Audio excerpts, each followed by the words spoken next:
Hello. Good afternoon, sir. Good afternoon, everyone. Good afternoon, sir. Good afternoon, sir. Good Good afternoon. afternoon, sir. How are you all? Good Fine, Good sir. afternoon, sir. Good, sir. Good afternoon. Good afternoon, sir. Good Good afternoon. afternoon, sir. Good Good afternoon, afternoon, sir. everybody. Good Good afternoon, sir. afternoon, and welcome back to the session. Yes.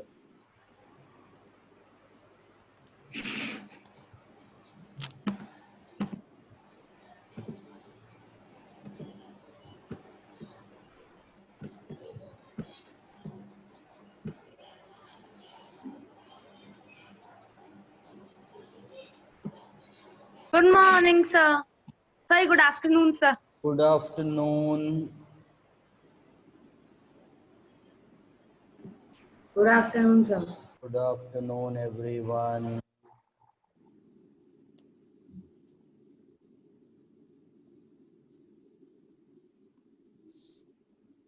How do you do, Vedansh Mittal? Good. Yes, sir. Fine. Okay. What's about you, sir? I am also good with God's blessing and your support and encouragement. So things are Yes, going on well. I hope everyone is safe and sound. So last Yes, sir. time we were reading the chapter 6, that is the making of a scientist. Remember, all of you? Yes, sir. Yes, sir. Yes. Yes, sir. We had begun the chapter, and in fact we had read it half. So the making of scientists by Robert W. Peterson. So before we begin, first understand the aim of the chapter. I have written it on the board. So the aim of the chapter is to study and to know and to learn the process of becoming a scientist, or ingredients required to be a scientist. What are the ingredients? What are the qualities required for one to be a good and excellent scientist?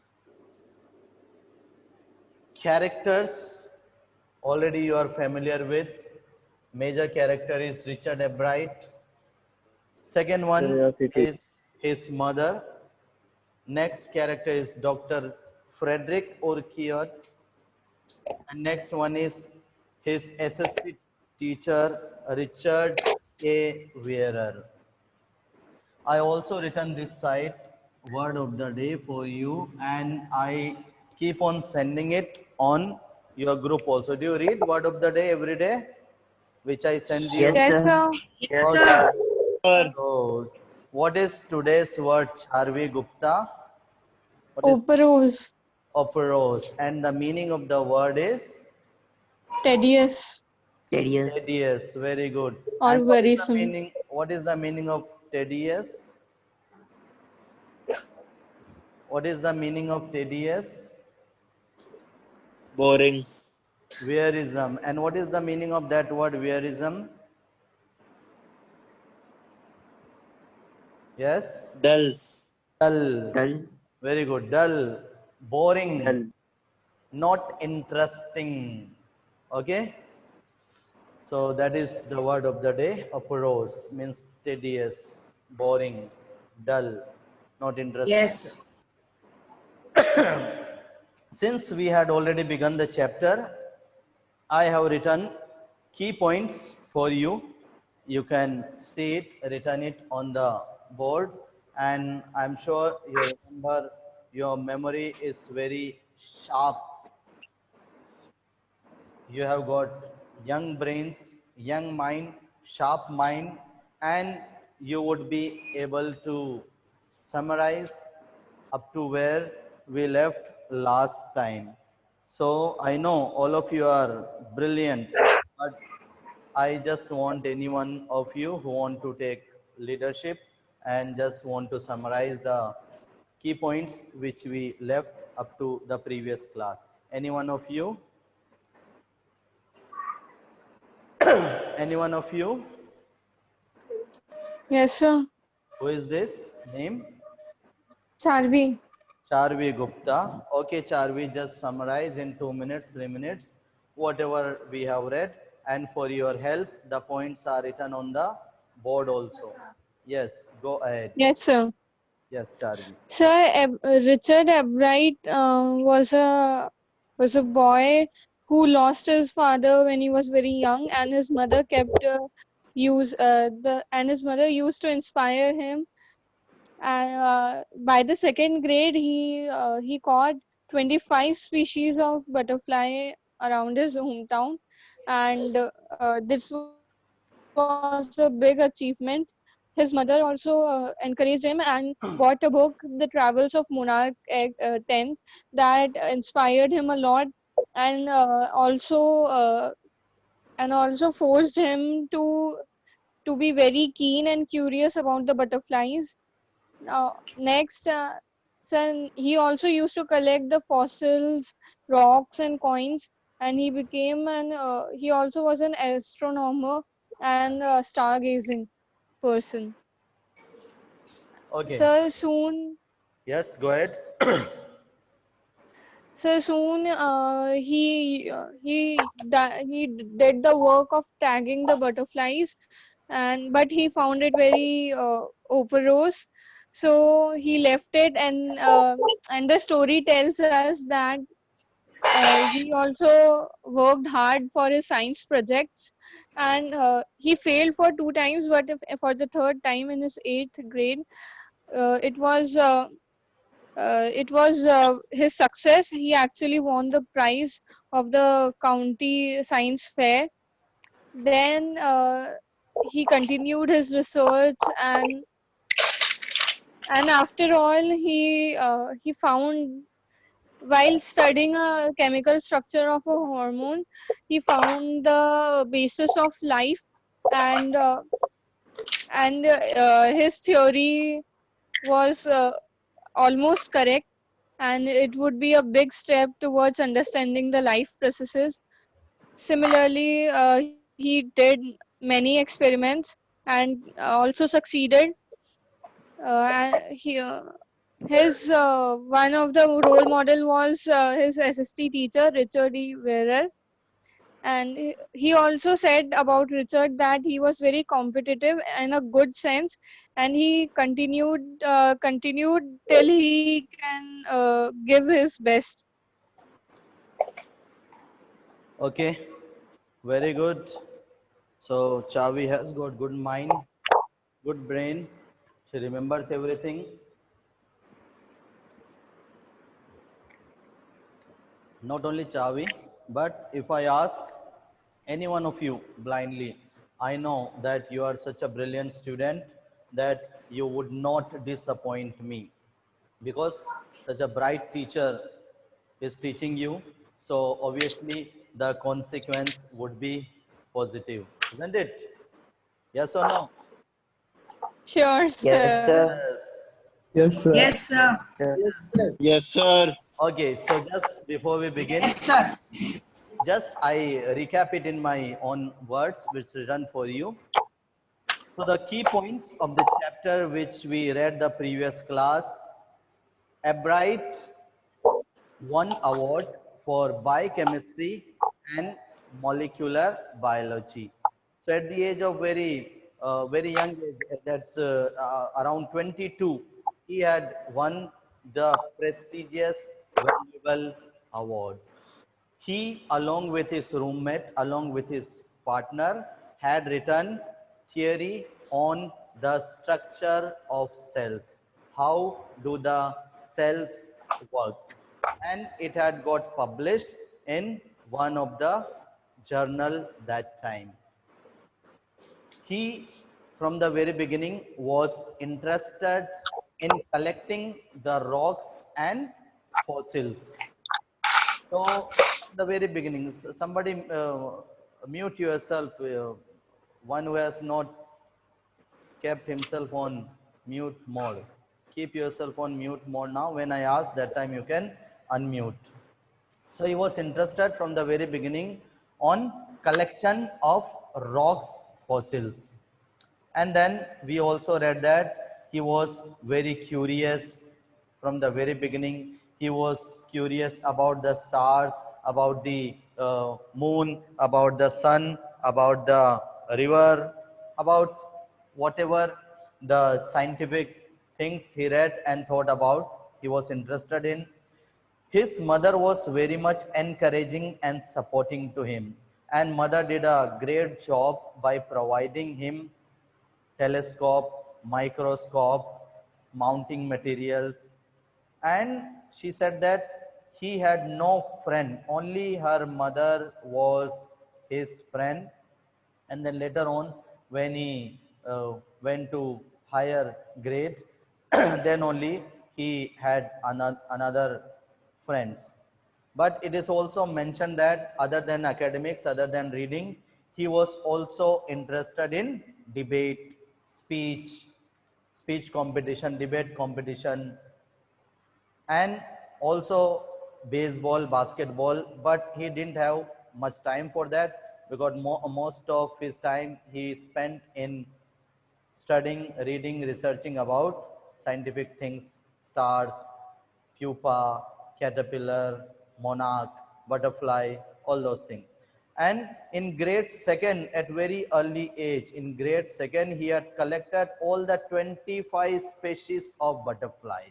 So at very young age, he had, and it shows his interest, his hard work for becoming a scientist. And then after that, his mom had given him a book, and the title of the book was Travel of Monarch X. The Travel of Monarch X, here he read about the migration of the butterfly. And when he read about the migration of butterfly, he was interested in the book. And at the end of the book, there was also a page where it was written for the suggestion and study, further study of this butterfly, written by Dr. Orkiat, that if anybody is interested in researching about the butterflies, he could write to Dr. Frederick A. Orkiat from the University of Toronto, Canada. And after that, Richard Ebright, he started catching the butterfly, tagging the butterfly, and it was written that if anybody finds this butterfly with tag, send it to Dr. Frederick Orkiat. But after some time, he found this job also tedious, boring, because he had caught around 75 butterfly, but out of 75 or 80, only 2 butterfly he was able to recapture. And then he thought of um, putting his own idea. He started this raising the butterfly in his basement where he was living, because it was very difficult for him to recapture the butterfly, to re-identify the butterfly. So we had read up to here. We also read that he had participated in one of the competition, and when he had lost the competition, he realized that he has to work hard. He realized that other candidates, those who had participated in the exhibition in the science fair, their project was much more better than Richard Ebright's project. And then next year he also thought of participating, and he worked very hard for the next year competition. And he was working on the project. He was working on the project about the viral disease that kills nearly all the monarch caterpillars every year. He had studied that. However, he went ahead and showed that project. He had tried the experiment well, and this time he had won. And then after this, next year, his science fair project was testing the theory that Viceroy butterflies copy monarch. So for his next project, he had chosen the topic about Viceroy butterfly. That particular species, Viceroy butterfly, they copy monarch butterfly. Why do they copy monarch butterfly? He found out that Viceroy butterfly are good in taste for the bird. Since they are tasty, so starling, the birds, they like to eat Viceroy. So in order to cheat the birds, in order to trick the birds, the Viceroy butterfly, they change, they transform, they imitate monarch butterfly so that the birds may not eat them, because the birds do not like monarch, because the monarch butterflies are not as tasty as Viceroy. So up to here we had read. Yes. Now we continue. We had left this paragraph last time. I am reading it for you. The next year, his science fair project was testing the theory that Viceroy butterflies copy monarchs. The theory was that Viceroys look like monarchs because monarchs don't taste good to birds. Viceroys, on the other hand, do taste good to birds. So, the more they look like monarchs, the less likely they are to become a bird's dinner. So, you can think now, even the birds have the brain, the birds have the intelligence. Ebright's project was to see whether, in fact, birds would eat monarchs or not. He found that a starling is what? Bird. So European bird, he found that starling would not eat ordinary bird food. It would eat all the monarchs it could get. Ebright said later research by other people showed that viceroys probably do copy the monarch.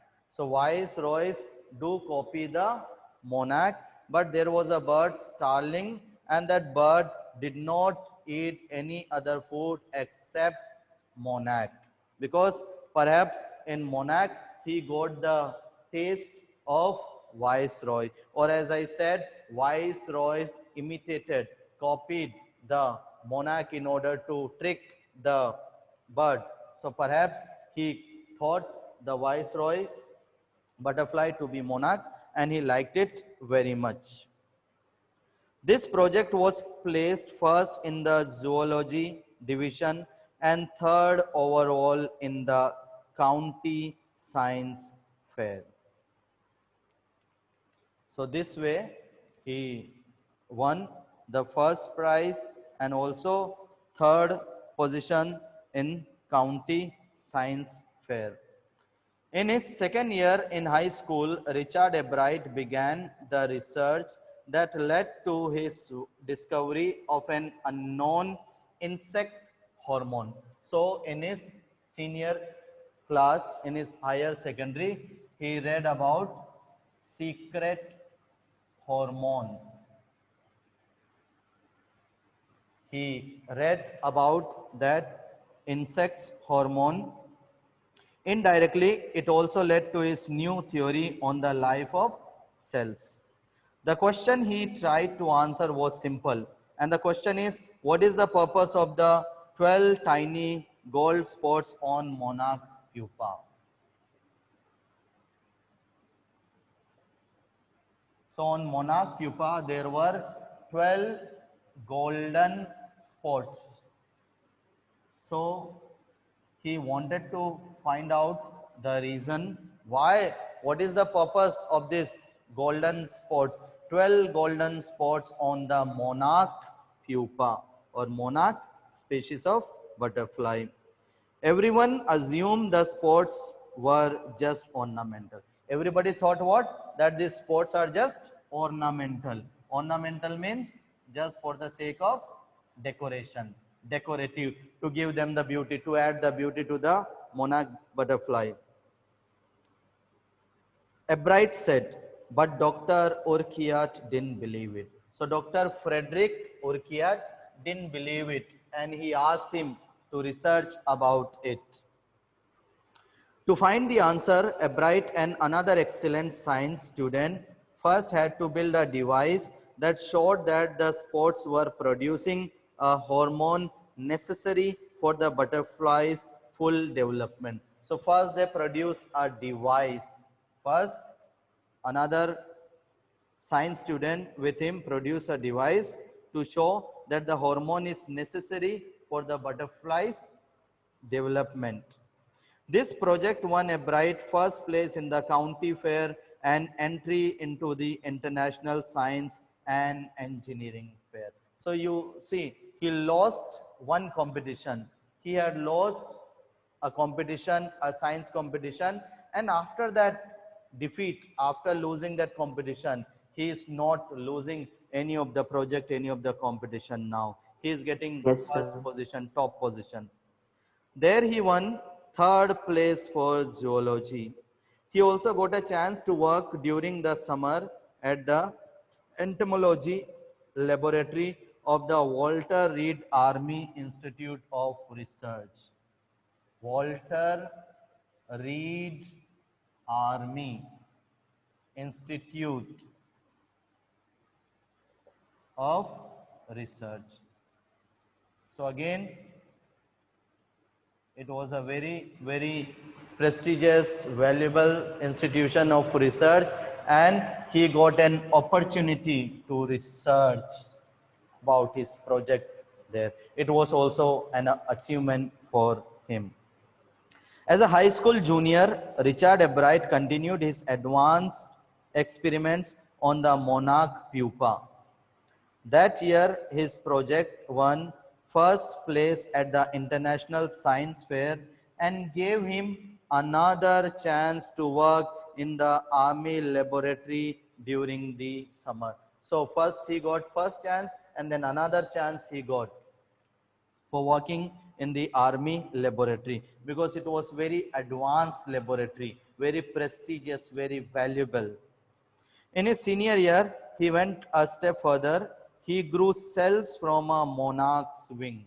So in his senior, he grew cells from a monarch's wing.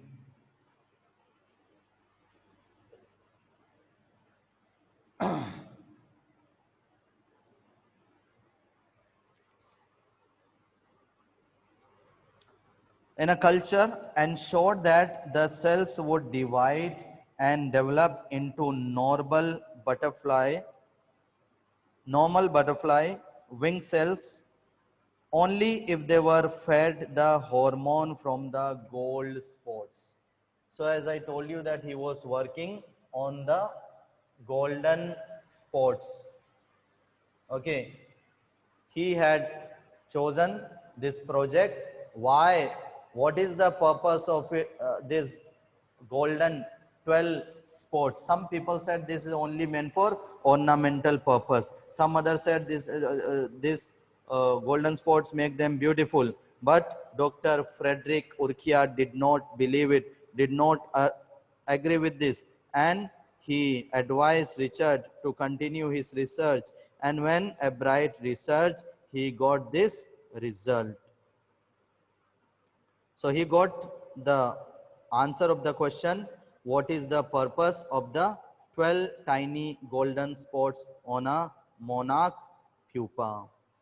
So he got the answer. He got the answer that when he grew the cells from a monarch's wing in a culture, ensured that the cells would divide and develop into normal butterfly wing scales only if they were fed the hormone from the gold spots. If they were not fed the hormone from the gold spots, they would not do so. And that project won first place for zoology at the international fair. International Exhibition. He spent the summer after graduation doing further work at the Army Laboratory and at the laboratory of the US Department of Agriculture. So also now he got an opportunity to work in US Department of Agriculture. So all these laboratory were very, very advanced and prestigious, valuable laboratory, not an ordinary laboratory. He was very happy working there. The following summer, after his freshman year means first year. After his first year at Harvard University, Ebright went back to the laboratory of the Department of Agriculture and did more work on the hormone from the gold spots using the laboratory's sophisticated instrument. So further he experimented, further he did his research in the US Department of Agriculture with the sophisticated, high class, advanced, futuristic technology, gadgets, instruments in the laboratory. He was able to identify the hormone's chemical structure, and he also became successful in identifying hormones chemical structure. Now what is chemical structure? You know it very well. You have studied in your science class. A year and a half later, during his junior year, Ebright got the idea for his new theory about cell's life. So after 1.5 years, again he got the idea about new theory of cell's life. It came while he was looking at X-ray photos of the chemical structure of hormone. So when he was studying, when he was looking at the X-ray of chemical structure of hormone, again he got the new idea, new theory. When he saw those photos, Ebright didn't shout. He didn't shout with joy. He didn't give a cry of joy. That's Eureka. Hooray, I have done it. No, he didn't show any kind of, let's say, excitement, overjoy, or even I have got it. He didn't even say, I have got it, I have done it. Yeah, no. But he believed that along with his findings about insect hormones, the photos gave him the answer to one of biology's puzzle. He got that. He got one of the answer of the biology's puzzle. What is that biology's puzzle? That is how the cell can read the blueprint of its DNA. He got the answer how do the cell can read the blueprint of its DNA. He got the answer. He understood. This is how the cells can read the blueprint.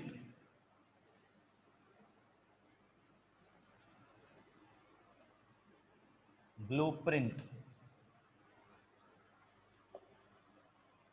of its DNA. You also know very well what is DNA, RNA.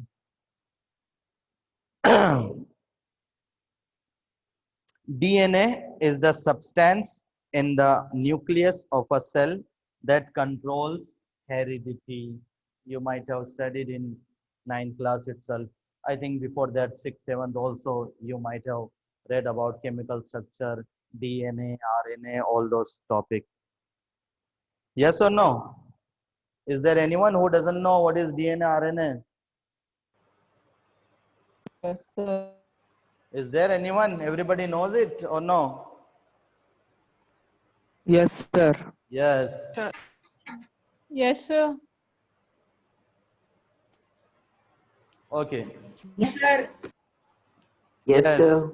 I know I can never get a reply in no from you. You are such a brilliant student like Richard Ebright that you would never disappoint me. There would be never no from you. There would be always yes. Yes, sir. Good. Yes, sir. It determines the form and Yes, sir. function of the cell. Thus, DNA is the blueprint for life. So, what is DNA? If you don't know, those who don't know, you can say DNA is the blueprint of life. Blueprint of life of creature or even human being, because it determines the form and function of the cells. Richard Ebright and his college roommate James R. Wong. Remember the name? His friend, his roommate James R. Wong, W-O-N-G. James R. Wong. So, what did they do? Worked all that night drawing pictures and constructing plastic models of molecules to show how it could happen. So they made plastic model of molecules to show the procedure.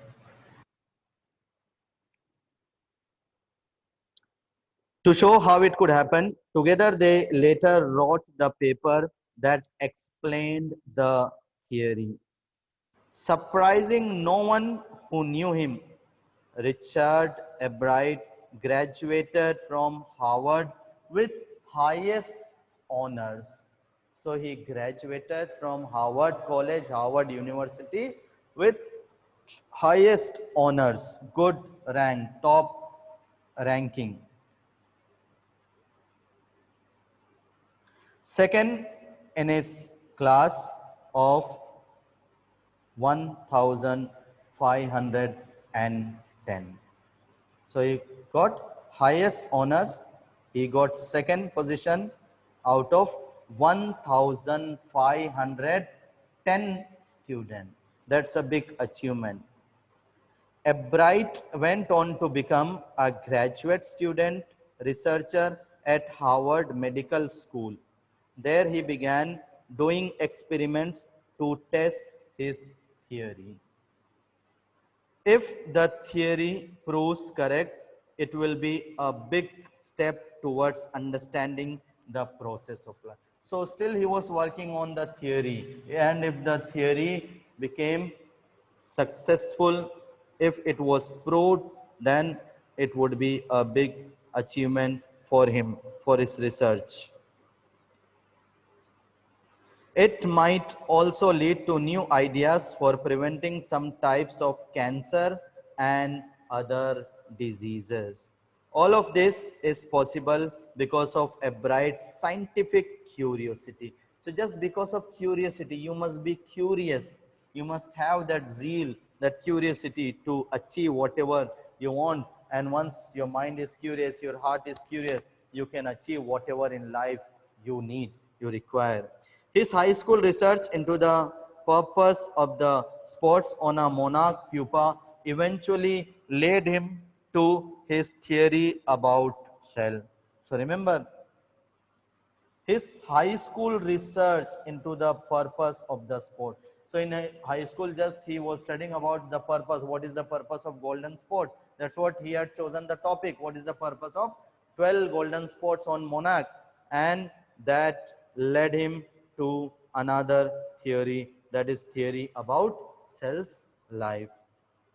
Richard Ebright has been interested in science since he first began collecting butterflies, but not so deeply that he hasn't time for other interests. So he had time, he gave time, he had a complete personality. It's not that he was just a bookworm. No, he was not mere a bookworm. He had a complete all-round developing personality. All-round developing personality. Holistic development personality. He was good in academics, he was good in sports, even though he had less time playing sport, but he used to play whatever the time he got, and also good communicator, good in communication skill, a good debater, a good speech writer.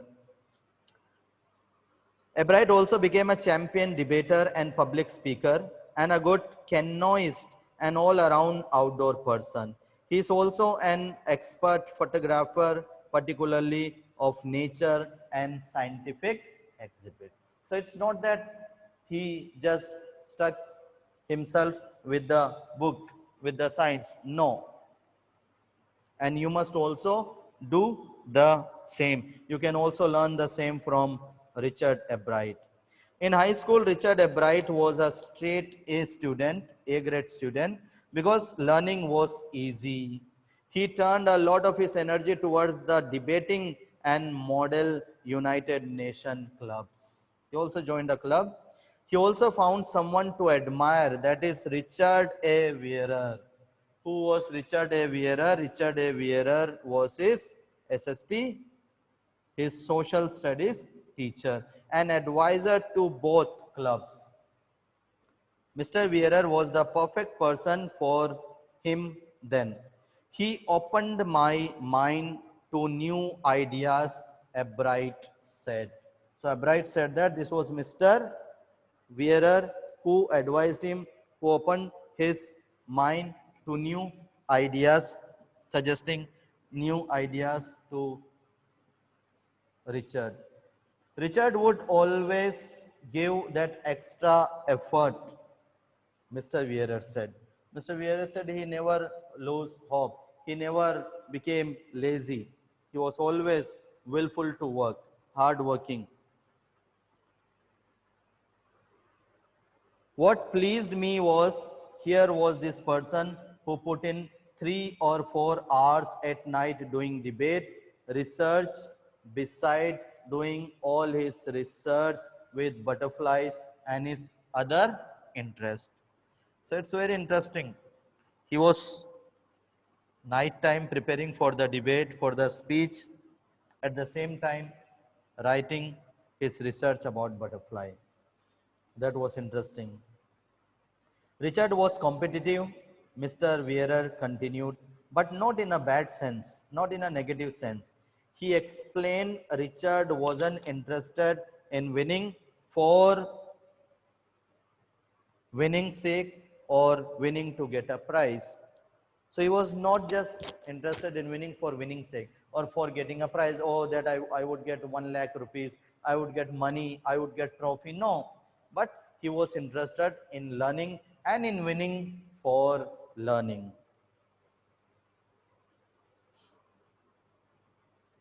He was winning because he wanted to do the best job he could. For the right reasons, he wants to be the best. He wanted to be the best. Therefore, he was interested in winning, in learning. And that is one of the ingredients in the making of a scientist. So in the first class, I asked you what are the ingredients of making a scientist. Ingredients of becoming a scientist.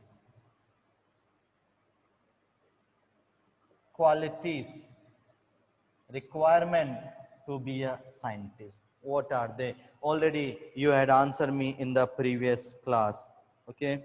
So start with a first rate mind. First of all, you must begin with a fresh mind.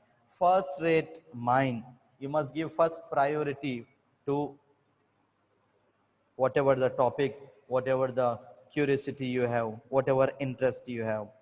Add curiosity and mix in the will to win for the right reason. You must mix in your will the desire to win. I have to win. I have to do it. I will never lose hope. I will never get defeated. Even if I am defeated, I would win. Because in Hindi there is a saying that हार के जीतने वाले को बाजीगर कहते हैं. Even if you have lost, भले ही हार गए हो, doesn't matter, no problem. You have second chance.